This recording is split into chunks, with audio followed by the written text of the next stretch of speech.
Usually ಅದಕ್ಕೆ treatment ಕಷ್ಟ. ಯಾಕೆ ಅಂತಂದರೆ ರಕ್ತಕ್ಕೆ ಒಂದು ಸ್ಪೆಸಿಫಿಕ್ ಜಾಗ ಅಂತ ಇಲ್ಲ. ಈಗ ಗರ್ಭಕೋಶದಲ್ಲಿ ಗಡ್ಡೆ ಆಗಿತ್ತು ಅಂತ ಅಂದ್ಕೊಳ್ಳಿ, ಕ್ಯಾನ್ಸರಲ್ಲಿ 2 ಥರ ಇದೆ. ಒಂದು ಜಾಗದಿಂದ ಇನ್ನೊಂದು ಜಾಗ ಹರಡೋ ಅಂಥದ್ದು. ಅದಕ್ಕೆ ಕ್ಯಾನ್ಸರಿಗೆ ಕವರಿಂಗ್ ಇರೋದಿಲ್ಲ, ಅದು ಹರಡುತ್ತೆ. ಇನ್ನೊಂದು ಕವರಿಂಗ್ ಇರುತ್ತೆ, ಅದೆಲ್ಲೂ ಹರಡೋದು, ಅದು ಕ್ಯಾನ್ಸರೇನೆ, ಹರಡೋದಿಲ್ಲ, ಒಂದೇ ಜಾಗದಲ್ಲಿ. ಅದು ಭಾಳ ಸಿಂಪಲ್ ಟ್ರೀಟ್ಮೆಂಟ್. ಎಂಥದ್ದು ಹೋದ್ರಿ ಆ ಗರ್ಭಕೋಶ ಎಲ್ಲಿ ಆ ಕ್ಯಾನ್ಸರ್ ಗಡ್ಡೆ ಇದೆ, ಗರ್ಭಕೋಶ ಅಂತ ಹೇಳ್ತಾರೆ ನಾನು, ಎಲ್ಲಿ ಕ್ಯಾನ್ಸರ್ ಗಡ್ಡೆ ಇದೆ ಅದನ್ನು ಆಪ್ರೇಷನ್ ಮಾಡಿ ತೆಗೆಸ್ಕೊಳ್ಳೋದು, ಆಮೇಲೆ ಅದು ಕ್ಯಾನ್ಸರ್ ಏನು ಟ್ರೀಟ್ಮೆಂಟ್ ಇದೆ ಅದು ತೊಗೊಂಡ್ಬಿಡೋದು. ಆದರೆ ಈಗ ಹರಡೋ ಕ್ಯಾನ್ಸರ್ ಏನಿರುತ್ತಲ್ಲ, ಇದು ಸ್ವಲ್ಪ ಕಷ್ಟ. ಯಾಕೆಂದರೆ ಯಾವ ಜಾಗಕ್ಕಾಗತ್ತೆ, ಯಾವ ರೀತಿ ಹರಡುತ್ತೆ ಹೇಳಕ್ಕೆ ಬರಲ್ಲ. ರಕ್ತದ ಮೂಲಕ ಹರಡುವಂಥದ್ದು, ಅದು ಸ್ವಲ್ಪ ಟ್ರೀಟ್ಮೆಂಟ್ ಕಷ್ಟ, ಇಲ್ಲ ಅಂತಲ್ಲ, ಕಷ್ಟ. ರಕ್ತ ಎಲ್ಲ ಕಡೆ ಇದೆ ದೇಹದಲ್ಲಿ. ಇಂಥ ಜಾಗದಲ್ಲಿ ರಕ್ತ ಇಲ್ಲ ಅನ್ನೋದು ಎಲ್ಲಿದೆ ಹೇಳಿ? ಒಂದು ಕಡೆ ಪಿಲ್ ಚುಚ್ಚಿದ್ರೆ ರಕ್ತ ಬರುತ್ತೆ, ಎಲ್ಲ ಕಡೆ ಇದೆ. ಅಂದರೆ ಅದರ ಕ್ಯಾನ್ಸರು ಇಡೀ ದೇಹದಲ್ಲಿ ಎಲ್ಲ ಕಡೆ ಇದೆ, ಹೌದಾ? ಸೊ ಅದರಲ್ಲಿ ಯಾವುದ್ರ ಕ್ಯಾನ್ಸರು, ಕೆಂಪು ರಕ್ತದ ಕ್ಯಾನ್ಸರ್, ಬಿಳಿ ರಕ್ತದ ಕ್ಯಾನ್ಸರ್ ಅನ್ನೋದ್ರ ಮೇಲೆ ಟ್ರೀಟ್ಮೆಂಟ್ ಇರುತ್ತೆ. ಮತ್ತು ಅದು ಕಷ್ಟ, ಅದೇ ಹೇಳಿದಲ್ಲ, ಸಮುದ್ರದ ಥರ. ಯಾಕೆಂದರೆ ದೇಹದ ಎಲ್ಲ ಭಾಗದಲ್ಲೂ ರಕ್ತ ಇದೆ, ಎಲ್ಲ ಭಾಗದಕ್ಕೂ ಟ್ರೀಟ್ಮೆಂಟ್ ಬೇಕಲ್ವ ಇವಾಗ. ಸೊ ಇಡೀ ದೇಹಕ್ಕೆ ಟ್ರೀಟ್ಮೆಂಟ್ ಬೇಕಾಗುತ್ತೆ. ಕೆಲವೊಂದು ಟೈಪಿಗೆ ಟ್ರೀಟ್ಮೆಂಟ್ ಇದೆ, ಕೆಲವೊಂದು ಟೈಪಿಗೆ ಟ್ರೀಟ್ಮೆಂಟ್ ಇಲ್ಲ. ಕ್ಯಾನ್ಸರಿಗೆ ಹೇಳ್ತಾ ಇರೋದು ನಾವು. ಕ್ಯಾನ್ಸರಲ್ಲಿ ಕೆಲವೊಂದು ಟೈಪಿಗೆ ಟ್ರೀಟ್ಮೆಂಟ್ ಇದೆ, ಕೆಲವೊಂದಕ್ಕೆ ಟ್ರೀಟ್ಮೆಂಟ್ ಇಲ್ಲ. ಮೇಡಮ್, ಈಗ ಹೊಸದಾಗಿ ಮದುವೆ ಆದವರು ಮಕ್ಕಳು ಬೇಡ ಅಂತ ಅದು ಇದೆಲ್ಲ ಯೂಸ್ ಮಾಡ್ತಿರ್ತಾರೆ. ಭಾಳ ವರ್ಷ 2-3 ವರ್ಷ ಬಿಡ್ತಾರೆ. ಮತ್ತು ನೆಕ್ಸ್ಟ್ ಅವರು ಅದು ಯೂಸ್ ಮಾಡೋದು ಬಿಟ್ಟಾದ್ಮೇಲೆ ಮಕ್ಕಳೇ ಆಗಲ್ಲ. ಆ ಥರ ಇಲ್ಲ, ಲೇಟಾಗಿ ಆಗುತ್ತೆ, ಆಗಲ್ಲ ಅಂತಲ್ಲ. ಸುಮಾರು ಜನಕ್ಕೆ ಇದನ್ನು ಕೇಸ್ ಆಗಿದೆ ಮೇಡಮ್. ಯಾಕೆ ಅದು ಮುಂಚಿನ ಇರೋ ಕಂಡೀಷನ್. ಕಾಂಟ್ರಾಸೆಪ್ಷನ್ ಯೂಸ್ ಮಾಡೋದ್ರಿಂದ, ಕಾಪರ್ ಟೀ ಆಗಲಿ, ಗುಳಿಗೆ ತಿನ್ನೋದ್ರಿಂದ ಆಗಲಿ, ಅಥವಾ ಅಂತಾರ ಅಂತ ಒಂದು ಇಂಜೆಕ್ಷನ್ ಇದೆ, ಅದು ಹಾಕಿಸ್ಕೊಳ್ಳೋದಾಗಲಿ, ಮಾಡಿಸ್ಕೊಳ್ಳೋದಾಗಲಿ, ಅದರಿಂದ ಪರ್ಮನೆಂಟಾಗಿ ಮಕ್ಕಳು ಆಗೋ ಥರ ಇರೋದಿಲ್ಲ. ಈಗ ಜಸ್ಟ್ ಮದುವೆ ಆದ್ರು ಅಂತ ಅನ್ಕೋರಿ, ಅಥವಾ ಮದುವೆಗಿಂತ ಮುಂಚೆ ಯಾರಾದರೂ ಮಕ್ಕಳು ಆಗುತ್ತೋ ಇಲ್ಲ ಅಂತ ಚೆಕ್ ಮಾಡ್ಸಕ್ಕೆ ಹೋಗ್ತಾರಾ? ಇಲ್ಲ. ಅವ್ರಿಗೆ ಏನಾದರೂ ಸಮಸ್ಯೆ ಇರುತ್ತೆ. ಮಕ್ಕಳ ಪ್ಲ್ಯಾನ್ ಮಾಡೋ ಟೈಮಲ್ಲಿ ಗೊತ್ತಾಗುತ್ತೆ. ಮದುವೆ ಆದ ತಕ್ಷಣ ಈಗ ಸದ್ಯ ನಮಗೆ ಮಕ್ಕಳು ಬೇಡ, 1-2 ವರ್ಷ ಗ್ಯಾಪ್ ಮಾಡೋಣ ಅಂತೇಳಿ ಅವರು ಚೆಕ್ ಮಾಡಿಸ್ಕೊಳ್ಳಲ್ಲ ಸಮಸ್ಯೆ ಇದೆ ಅಂತೇಳಿ. ಫಸ್ಟ್ ಟ್ರೀಟ್ಮೆಂಟ್ ತಗೊಳ್ಳೋದಕ್ಕೆ ಅಂದರೆ ಗುಳಿಗೆ ತಿನ್ನೋಕ್ಕೆ ಶುರು ಮಾಡ್ತಾರೆ, ಅಥವಾ ಕಾಪರ್ ಟೀ ಏನೋ ಒಂದಿರುತ್ತೆ ಹಾಕ್ಸ್ಕೊಳ್ಳೋಕೆ ಶುರು ಮಾಡ್ತಾರೆ.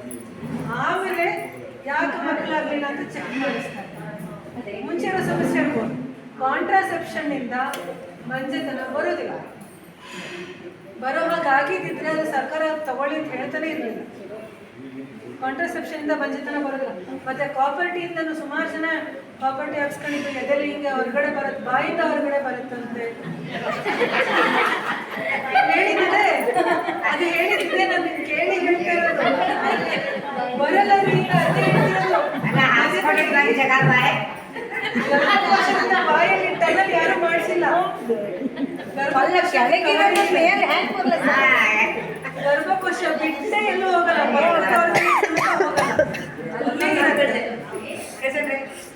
ಆ ಕಾರಣಕ್ಕೆ ಅವೆಲ್ಲ ಬಹಳ ದೊಡ್ಡ ನಾಲೆಜ್. ಅದ್ರ ಬಗ್ಗೆ ತಿಳುವಳಿಕೆ ಇರೋರು ಮಾತಾಡ್ತಾರೆ. ಹೊರಗಡೆ ಬಂದು ಆ ಅಜ್ಜಿನೇ ತೆಗೆದಿದ್ದು ಬಾಯಿಂದ ಅನ್ನೋ ಥರ ಮಾತಾಡ್ತಾರೆ. ಬಾಯಿಂದ ಬಂದು ಎದೆಗೆ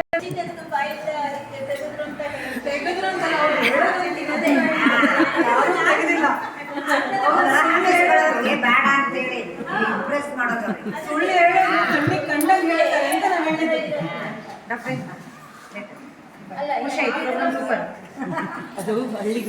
ಯಾವ ಭಾಗದಲ್ಲಿ ದೊಡ್ಡ ಯಾವುದು ಗರ್ಭಕೋಶದಲ್ಲಿ ಇಟ್ಟಿರುವಂತ ಪ್ರಾಪರ್ಟಿನ ತೆಗಿಯಕ್ಕೆ ಸಾಧ್ಯ ಇಲ್ಲ. ನೀವು ನಿಮ್ಮ ಕೈಯಿಂದ ಗರ್ಭಕೋಶದಿಂದ ಒಂದು ದಾರತರ ಬಿಟ್ಟಿರ್ತೀವಿ ನಾವು ಕಾಪರ್ಟಿಯಿಂದ ನೇತಾಡೋದನ್ನ, ಅದು ತೆಗಿಯಕ್ಕೆ ಸುಲಭ ಆಗಲಿ ಅನ್ನೋ ಕಾರಣಕ್ಕೆ ನೀವು ಅಥವಾ ನಿಮ್ಮ ಪಾರ್ಟ್ನರ್ ಆ ದಾರನ ಹಿಡಿದು ಅವರು ಜಗಬೇಕೆ ಹೊರತು ಅದು ಹೊರಗೆ ಬರಬೇಕಂದ್ರೆ ಬಿಟ್ಟು, ಮತ್ತು ಯಾವುದೇ ನಿಮ್ಮ ದೇಹದಲ್ಲಿರೋ ಯಾವುದೇ ಶಕ್ತಿನೂ ಅದನ್ನು ಹೊರಗಡೆ ತೆಗೆಯೋಕ್ಕೆ ಸಾಧ್ಯ ಇಲ್ಲ. ಯಾವ ರೀತಿಯಿಂದ ಗರ್ಭಕೋಶದಿಂದನೇ ತೆಗಿಬೇಕು ಹೊರತು ಕಿವಿ, ಮೂಗು, ಬಾಯಿ, ಕಣ್ಣು ಎಲ್ಲಿಂದನೂ ಹೊರಗಡೆ ಬರಕ್ಕೆ ಎಲ್ಲಿಂದನೂ ಬರಕ್ಕೆ ಸಾಧ್ಯ ಇಲ್ಲ. ಹಾಂ, ಇಲ್ಲ, 5 to 7 years. ಆದರೆ 1 ವರ್ಷದಿಂದ 2 ವರ್ಷಕ್ಕೆ ತೆಗೆಸ್ಕೊತಾರೆ. ಯಾಕೆಂದರೆ ನೆಕ್ಸ್ಟ್ ಇನ್ನೊಂದು ಮಗು ಪ್ಲಾನ್ ಮಾಡೋದಿರುತ್ತೆ ಅಂತೇಳಿ. ಬಟ್ ನೀವು ಅದ್ರದ್ದು ವ್ಯಾಲಿಡಿಟಿ 5 ವರ್ಷದ ಬರುತ್ತೆ, 7 ವರ್ಷದ, ನೀವು ಎಷ್ಟು ವರ್ಷದ ಬೇಕಾದ್ರೂ ಅಲ್ಲಿ ಇಟ್ಕೋಬೋದು, ಏನು ತೊಂದರೆ ಇಲ್ಲ. ಥೈರಾಯ್ಡ್ ಬಗ್ಗೆ ಹೇಳಬೇಕಂದ್ರೆ, ಥೈರಾಯ್ಡ್ ಅನ್ನೋದು ಒಂದು ಅಂಗ. ಹಾರ್ಟು, ಕಿಡ್ನಿ, ಲಿವರ್ ಇದೆ. ಥೈರಾಯ್ಡು ಎಲ್ಲರಿಗೂ ಇದೆ. ಅದೊಂದು ಅಂಗದ ಹೆಸರು. ಅದರಿಂದ ಹಾರ್ಮೋನ್ ಏನು ರಿಲೀಸ್ ಆಗುತ್ತಲ್ಲ ಅದು ಥೈರಾಯ್ಡ್ ಅಲ್ಲ ಅನ್ನೋದಿಲ್ಲ. ಅದು ಜನರಲ್ ಆಗಿ ಥೈರಾಯ್ಡ್ ಇದೆ ಅಂತ ಹೇಳ್ತಾರೆ. ಥೈರಾಯ್ಡ್ ಎಲ್ಲರಿಗೂ ಇದೆ. ಮನುಷ್ಯ ಹುಟ್ಟಿದ್ಮೇಲೆ ಗಂಡಸರಿಗೆ ಹೆಂಗಸರಿಗೆ ಎಲ್ಲರಿಗೂ ಥೈರಾಯ್ಡ್ ಇದೆ. ಅದೊಂದು ಅಂಗದ ಹೆಸರು. ಅದರಿಂದ ಬರೋವಂಥ 3 ಥರ ಹಾರ್ಮೋನ್ಸು ರಿಲೀಸ್ ಆಗುತ್ತೆ. ಅದರಿಂದ ನಿಮ್ಮ ದೇಹದ ಇದನ್ನೆಲ್ಲದು ಮೇಂಟೈನ್ ಮಾಡೋದಕ್ಕೆ 3 ಥರ ಹಾರ್ಮೋನ್ಸ್ ರಿಲೀಸ್ ಆಗುತ್ತೆ. ಅದರಲ್ಲಿ ಏನಾದರೂ ಏರುಪೇರಾದಾಗ ಅದಕ್ಕೆ ಹೈಪೋಥೈರಾಯ್ಡಿಸಮ್ ಅಥವಾ ಹೈಪರ್ ಥೈರಾಯ್ಡ್. ಕಡಿಮೆ ಆದಲ್ಲಿ ಹೈಪೋಥೈರಾಯ್ಡಿಸಮ್, ಜಾಸ್ತಿ ಆದರೆ ಹೈಪರ್ ಥೈರಾಯ್ಡಿಸಮ್ ಅಂತ ಹೇಳ್ತಾರೆ. ಜನರಿಗೆ ಅಂದರೆ ಎಲ್ಲ ಲೋಕಲ್ ಜನರಿಗೆ ಹೈಪೋಥೈರಾಯ್ಡಿಸಮ್ ನೆನ್ಪಿಟ್ಕೊಳ್ಳೋದು ಕಷ್ಟ ಅಂತೇಳಿ ಎಲ್ಲರಿಗೂ ಥೈರಾಯ್ಡ್ ಇದೆ ಅಂತ ಹೇಳಿ. ಅದೇನಿದೆ, ಹಾರ್ಟ್ ಅಟ್ಯಾಕ್ ಆದ್ರೆ ಅವ್ರಿಗೆ ಹಾರ್ಟ್ ಆಯಿತು ಅಂತ ಅಂದಾಗ ಹಾರ್ಟ್ ಎಲ್ಲರಿಗೂ ಇರುತ್ತೆ. ಹಾರ್ಟಲ್ಲಿ ಅವ್ರಿಗೆ ಹಾರ್ಟ್ ಅಟ್ಯಾಕ್ ಆಗಿದ್ದು. ಹಾಗೆ ಥೈರಾಯ್ಡ್ ಒಂದು ಆರ್ಗನ್, ಇಲ್ಲಿರುವಂಥ ಒಂದು ಆರ್ಗನ್, ಅಂಗ ಅದು ಎಲ್ಲರಿಗೂ ಇರುತ್ತೆ. ಅದು ರಿಲೀಸ್ ಮಾಡೋ ಹಾರ್ಮೋನ್ ಹೆಚ್ಚು ಕಮ್ಮಿ ಆದಾಗ ಹೈಪೋಥೈರಾಯ್ಡಿಸಮ್ ಅಥವಾ ಹೈಪರ್ ಥೈರಾಯ್ಡಿಸಮ್ ಅಂತ ಹೇಳ್ತಾರೆ. ಅದಕ್ಕೆ ಲಾಂಗ್ ಟರ್ಮ್ ಟ್ರೀಟ್ಮೆಂಟ್ ಬೇಕಾಗುತ್ತೆ. BP ಶುಗರ್ ಥರ ಲಾಂಗ್ ಟರ್ಮ್ ಟ್ರೀಟ್ಮೆಂಟ್ ಬೇಕಾಗುತ್ತೆ. ಅದನ್ನು ಹೇಗೆ ಕಂಡುಹಿಡಿಬೋದು? ಥೈರಾಯ್ಡ್ ಇದೆನೋ ಇಲ್ಲೋ ಅಂತ ಬ್ಲಡ್ ಟೆಸ್ಟಿಂದ ಒಂದೇ ಕಂಡುಹಿಡಿಬೋದು. ಆದರೆ ಇರಬಹುದು ಅಂತ ಹೇಗೆ ಹೇಳ್ಬೋದು ಅಂತ ಅಂದರೆ, ಸಡನ್ನಾಗಿ ವೇಟ್ ಗೇನ್ ಆಗೋದು, ಕೂದಲು ಉದ್ರೋದು, ಕುತ್ತಿಗೆ ಹಿಂದೆ ಭಾಗದಲ್ಲಿ ಕಪ್ಪಾಗೋದು. ಹಂಗಂತ ಕುತ್ತಿಗೆ ಹಿಂದೆ ಭಾಗದಲ್ಲಿ ಕಪ್ಪಿದ್ದವರಿಗೆಲ್ಲ ಥೈರಾಯ್ಡ್ ಅಂತಾರೆ. ಸರಿ ಸ್ನಾನ ಮಾಡಲಿಲ್ಲ ಅಂದ್ರೂ ಆಗೋದು. ಸೊ ಹಂಗಾಗೋದು. ಆಮೇಲೆ ಜಾಸ್ತಿ ಕೂದಲು ಉದ್ರೋದು, ಮುಟ್ಟು ಹಿಂದೆ ಮುಂದೆ ಆಗೋದು, ಅಥವಾ ಪ್ರೆಗ್ನೆನ್ಸಿಗೆ ಡಿಲೇ ಆಗೋದು. ಈ ಥರ ಇದ್ದವರಿಗೇ ಥೈರಾಯ್ಡ್ ಇರಬಹುದು ಅಂತ ಹೇಳ್ತೀವಿ ಹೊರತು ಖಂಡಿತವಾಗಿ ಅವರಿಗಿದೆ ಅಂತ ಹೇಳೋದು ಬ್ಲಡ್ ಟೆಸ್ಟ್ ಮಾಡಿಸೋದ್ರಿಂದ ಮಾತ್ರ. ಬರೇ ನೋಡಿ ಇವ್ರಿಗೆ 100% ಥೈರಾಯ್ಡ್ ಇದೆ ಅಂತ ಹೇಳೋದು ಬರೋದಿಲ್ಲ. ಇವೆಲ್ಲ ಇರಬಹುದು ಇದರಿಂದ ಅಂತ ಹೇಳ್ಬೋದು. ಮೇಡಮ್, ಈಗ ಥೈರಾಯ್ಡ್ ಟ್ಯಾಬ್ಲೆಟ್ಸ್ ಹಾಗೇನಿಲ್ಲ. BP ಶುಗರ್ ಬಗ್ಗೆನೂ ಅದ್ರ ಬಗ್ಗೆ ಭಾಳ ತಪ್ಪು ಇನ್ಫಾರ್ಮೇಷನ್ ಇದೆ. BP ಶುಗರು ಥೈರಾಯ್ಡ್ಗಳಿಗೆ ತೊಗೊಳಕ್ಕೆ ಶುರು ಮಾಡಿದ್ಮೇಲೆ ಜೀವನ ಪೂರ್ತಿ ಜೀವಿರೋ ತನಕ ತಿನ್ನಬೇಕು ಅನ್ನೋದು ತಪ್ಪು. ನೀವು ಅದು ತೊಗೊಳಕ್ಕೆ ಶುರು ಮಾಡಿದ್ಮೇಲೆ ಅದಕ್ಕೆ ತಕ್ಕಂಗೆ ವಾಕಿಂಗ್ ಎಕ್ಸಸೈಸ್ ಮಾಡ್ಕೊಳ್ತಾ ಬಂದಲ್ಲಿ ಸಡನ್ನಾಗಿ ನಿಲ್ಸಕ್ಕೆ ಬರಲ್ಲ. BP ಶುಗರ್ಗಳಿಗೆ ಅಥವಾ ಥೈರಾಯ್ಡ್ಗಳಿಗೆ ಸಡನ್ನಾಗಿ ನಿಲ್ಸಕ್ಕೆ ಬರೋದಿಲ್ಲ. ಸ್ಲೋ ಮಾಡ್ತಾ ನಿಲ್ಲಿಸ್ಬೇಕಾಗತ್ತೆ. ಥೈರಾಯ್ಡ್ಗಳಿಗೆ ಕೂಡ ಹಾಗೆ. ಅದನ್ನು ನೀವು ತಕ್ಕಂಗೆ ವಾಕಿಂಗು, ಎಕ್ಸಸೈಸು, ಅದಕ್ಕೆ ಸ್ಪೆಸಿಫಿಕ್ ಆಗಿ ಶುಗರಿಗೆ ಬೇರೆ ಡಯಟ್ ಇದೆ, BPಗೆ ಬೇರೆ ಡಯಟ್ ಇದೆ, ಥೈರಾಯ್ಡಿಗೆ ಬೇರೆ ಡಯಟ್ ಇದೆ. ಅದಕ್ಕೆ ತಕ್ಕಂಗೆ ಡಯಟ್ ಮಾಡ್ಕೊಳ್ತಾ ಇದ್ದು ಪ್ರತಿ ತಿಂಗಳ ಚೆಕಪ್ ಮಾಡಿಸ್ಕೊತ, ಥೈರಾಯ್ಡಿಗೆ ತಿಂಗಳ ಬೇಡ 3 ತಿಂಗಳಿಗೆ ಒಂದ್ಸತಿ ಚೆಕಪ್ ಮಾಡಿಸ್ಕೊತಾ ಇದ್ದಲ್ಲಿ 100 mg ಗುಳಿಗೆ ತಿಂತಿದ್ದವರಿಗೆ ಕಡಿಮೆ ಮಾಡ್ತೀವಿ, 75 mg ಕೊಡ್ತೀವಿ. ಅದನ್ನು ತಿಂತಾ ಇದ್ದು ಮತ್ತು ಚೆನ್ನಾಗಿ ಆರೋಗ್ಯ ಮೇಂಟೈನ್ ಮಾಡ್ಕೊತಾ ಥೈರಾಯ್ಡ್ ಹಾರ್ಮೋನ್ ಲೆವೆಲ್ ನಾರ್ಮಲ್ ಬಂತು ಅಂದರೆ 50ಕ್ಕೆ ಬರ್ತೀವಿ, 50ರಿಂದ 25 ಬರ್ತೀವಿ, 25ರಿಂದ 12ವರೆ ಬರ್ತೀವಿ, 12 ಇನ್ನೂ ಕಡಿಮೆ ಮಾಡ್ಕೊತ ಆಮೇಲೆ 2 ದಿವಸಕ್ಕೆ ಒಂದು ಗುಳಿಗೆ. BP ಶುಗರ್ಗಳಿಗೇನೋ ಹಾಗೇನೆ. ನೀವು ಚೆನ್ನಾಗಿ ವಾಕಿಂಗ್ ಮಾಡ್ಕೊತ, ಎಕ್ಸಸೈಸ್ ಮಾಡ್ಕೊತ, ನಿದ್ದೆ ಚೆನ್ನಾಗಿ ಮಾಡ್ಕೊತ, ನಿದ್ದೆ ಭಾಳ ಇಂಪಾರ್ಟೆಂಟ್. 7 ತಾಸು ನಿದ್ದೆ, ದೊಡ್ಡವರಿಗೆ ಕೂಡ 7 ತಾಸು ನಿದ್ದೆ ಬೇಕು. ಸರಿಯಾಗಿ ನೀರು ಕುಡ್ಕೊಳ್ತಾ ಇದ್ದಲ್ಲಿ ನಾವು BP ಶುಗರ್ ಥೈರಾಯ್ಡ್ ಎಲ್ಲದನ್ನು ರಿವರ್ಸ್ ಮಾಡಬಹುದು. ಮಾಡೋಕ್ಕೆ ಬರೋದಿಲ್ಲ ಅಂತಲ್ಲ, ಆದರೆ ಅದಕ್ಕೆ ಗುಳಿಗೆ ಜೊತೆಗೆ ಅದಕ್ಕೆ ಸಮವಾಗಿ ನಿಮ್ಮ ಎಫರ್ಟ್ ಬೇಕು, ಅಷ್ಟು ಬೇಕು.